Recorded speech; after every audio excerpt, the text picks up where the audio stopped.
बहुत शुक्रिया। तकारीर के सिलसिले को मजीद आगे बढ़ा रहे हैं, लेकिन मैं देख रहा हूं कारकुनान जिस जोश जज्बे और बलबले के साथ होते हैं, आज उसी जोश जज्बे बलबले के साथ तो हैं, और ताहद्दे निगाह एक अवामी समंदर नजर आ रहा है, लेकिन थोड़े से आप मुझे थके थके नजर आ रहे हैं। थक गए हो? नहीं भी आस्था कर रहे हो? थक गए हो? दब गए हो? डर गए हो? अभी तो लीडरशिप के बयानात बाकी हैं, और मौलाना साहब कराची के इस स्टेज से सिंध के अगले जलसों का शेड्यूल दे दें। हम लाड़काना में, सक्कर में, मीरपुर खास में इससे भी बड़े इज्तिमात आपको करके दिखाएंगे इंशाअल्लाह। से यारी है मुल्क से, और सिर्फ सक्कर, मीरपुर खास, हैदराबाद, लाड़काना नहीं, मौलाना साहब आपसे वादा है, आप अभी हुक्म करें, हम यहाँ से बराह रास्त इस्लामाबाद का रुख करने के लिए तैयार हैं। क्या आप तैयार हैं? आप इस्लामाबाद चलने के लिए तैयार हैं? वो कह रहे हैं कि एक मर्तबा आए थे फिर नहीं आएंगे। उनको बता दो कि जब तक तुम्हारे इक़्तिदार का जनाजा नहीं पढ़ते तब तक चैन से नहीं बैठेंगे इंशाअल्लाह। है कोई इंशाअल्लाह कहने वाला? तो अब मैं दावत खिताब देने जा रहा हूं मरकजी जमीयत अहल हदीस के मरकजी अमीर प्रोफेसर जनाब सेनेटर साजिद मीर साहब को माइक पर तशरीफ लाएं और अपने ज़रीन ख्यालात का इजहार फरमाएं। नारू के गूंज में मेहमान मोहतरम का इस्तकबाल कीजिए।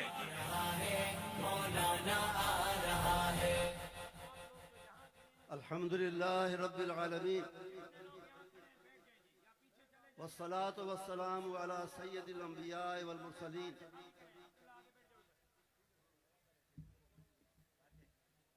मोहतरम जनाब मौलाना फजलुर रहमान साहेब, जनाब मियाँ मोहम्मद शहबाज शरीफ साहेब,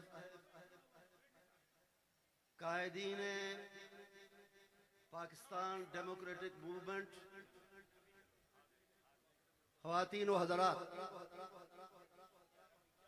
मैं सबसे पहले आज के इस अजीम शान जलसे की मेज़बान और मुंतज़िम जमात जमीयत उलमाए इस्लाम को ख़ास तौर पे और उसके साथ पूरी PDM को मुबारकबाद पेश करना चाहता हूँ इस अजीम शान जलसे के इनेकाद पर। और मैं हदिया तहसीन पेश करता हूँ PDM और जमीयत उलमाए इस्लाम के अनथक मुजाहिद जनाब राशिद सूबरू साहब और उनकी पूरी टीम को, जमीयत के कारकुनों को, और इसी तरह आप सबको जो इस बहुत बड़ी तादाद में पिंडाल के अंदर और बाहर तशरीफ फरमा हैं और कायदीन के खिताबात सुन रहे हैं। मुझसे पहले भी मुल्की हालात के बारे में, खास तौर पे इस हुकूमत में मुल्क के अंदर जो हालात पैदा हुए हैं उनके मुताल्लिक आपने कायदीन की गुफ्तगू को सुना। आपको याद कराए, और वो किसी को भी भूले हुए नहीं है। जो इक़्तिदार में आने से पहले या लाए जाने से पहले इसने किए थे।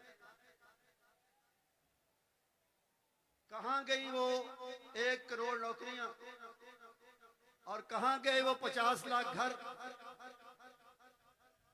करप्शन खत्म हुई या और बढ़ी? उसमें इजाफा हुआ। ऊपर से लेकर निचली सतह तक करप्शन के रिकॉर्ड भी तोड़े गए। बकौल उनके जो लूटी हुई दौलत थी उसका 1 पैसा 1 पाई वापस लाने में कामयाब नहीं हुए। ना हमारे कायदीन पर जो झूठे इल्जामात थे करप्शन के, उनको जेल में डालने, उन्हें तकलीफें देने और बड़ी कोशिश के बावजूद उसमें भी कामयाबी उन्हें नहीं मिली। वादे भी पूरे नहीं हुए। अलबत्ता एक वादा, एक बात उसने जरूर पूरी की है, उसका क्रेडिट मैं उसे देता हूं, आपको भी देना चाहिए उसका क्रेडिट। और वो वादा क्या था? तब्दीली लाने का वादा। तब्दीली वाकई आई है। आटे का, चीनी का, घी का, दवाइयों का रेट ड्योड़े से लेकर दुगने तक हो गए हैं। ये तब्दीली आई है। करप्शन पहले से, जैसे मैंने कहा, बढ़ गई है। ये तब्दीली आई है। और इस पर सितम मजीद ये ढाया, वो जिसे कहते हैं जख्मों पर, अवाम के जख्मों पर नमक छिड़कना। चंद ही रोज पहले इन्होंने कहा कि जी 3 साल पूरे हो गए हमारे इक़्तिदार के, बख्शे हुए, दिए हुए इक़्तिदार के, किसी के बख्शे हुए इक़्तिदार के 3 साल पूरे हुए, उसका जश्न हम मनाएंगे। ये अवाम के महंगाई से सताए हुए, बेरोजगारी से सताए हुए, बदअमनी से सताए हुए, नीचे से लेकर ऊपर तक करप्शन के सताए हुए अवाम से एक मजाक है। इमरान खान, जरा अवाम में आके देखो कि उनका तुम्हारे बारे में और तुम्हारी हुकूमत के बारे में क्या ख्याल है। हमारे मियां शहबाज शरीफ साहब बड़ा अच्छा शेरी ज़ौक़ भी रखते हैं। वो किसी ने कहा था कि नशेमनों पे बिजलियों का कारवां गुजर गया और तुम शाखे गुल पे जमजमों की धुन तराशते रहे और नशेमनों पे बिजलियों का कारवां गुजर गया। और फिर ये भी किसी ने बहुत अच्छा कहा कि तुम तो मसरूफ चरागा थे, अपने इक़्तिदार की खुशी बना रहे थे। तुम तो मसरूफ चरागा थे, तुम्हें क्या मालूम कि इस दिवाली में दिए बुझ गए घरों के कितने। लोगों के घरों में बिजली नहीं, दिए बंद हैं, दिए बुझ गए हैं और बिल जो हैं वो पहले से कई गुना बढ़ गए हैं। बिजली मिलती नहीं, उसकी बजाय बड़ी बड़ी रकम के बिल मिलते हैं। जरूरियात जिंदगी आम आदमी की पहुंच से, रसाई से बहुत आगे चली गई, बहुत बाहर हो गई। और ये खुशी मना रहे हैं कि हमने मुल्क में बड़ी अच्छी तब्दीली लेके आए। तब्दीली जो आई है लेकिन फर्दी वर्ष आई है, नीचे की तरफ, बुराई की तरफ, घटिया किस्म की तब्दीली आई है। वो तब्दीली नहीं जिसका इन्होंने वादा किया था और जिसका इन्होंने ऐलान किया था। और इसका गिला सिर्फ इस हुकूमत से नहीं, उसके जिम्मेदारों से नहीं, बल्कि बजा तौर पर उनसे भी है जो इन्हें सिलेक्ट करके लाए हैं। और पीडीएम का असल मकसद यही है कि पाकिस्तान में वो हुकूमत आए जो अवाम की लाई हुई हो, अवाम की बनाई हुई हो, अवाम की मुंतखब हो। वही अवाम के दुख दर्द को समझ भी सकती है और उनकी फलाह बहबूद के लिए काम भी कर सकती है। इस जलसे का एक बड़ा उन्वान है इस्तेकाम पाकिस्तान। पाकिस्तान बर्रे सगीर हिंद के अवाम ने बनाया था, न किसी जर्नैल ने, न किसी और ने। कायद आजम मोहम्मद अली जिन्ना, जिनके मजार के साए तले आज ये बड़ा जलसा हो रहा है, उनकी क़ियादत में मुसलमानान हिंद ने, अवाम ने ये पाकिस्तान बनाया।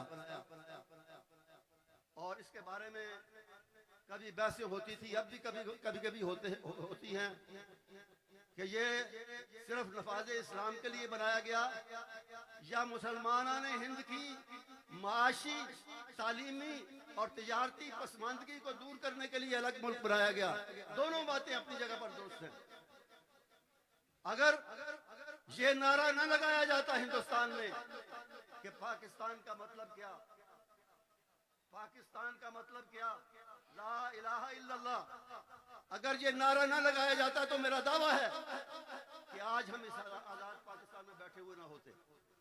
लेकिन इसके साथ साथ उसका मकसद ये भी था कि मुसलमानों की गुर्बत, उनकी पसमानदगी तालीम में, मुलाजमतों में, तिजारत में, कारोबार में, हर जगह जो है पीछे छोड़ा था हिंदुओं और अंग्रेजों ने मिलकर, उसका भी मुदावा हो।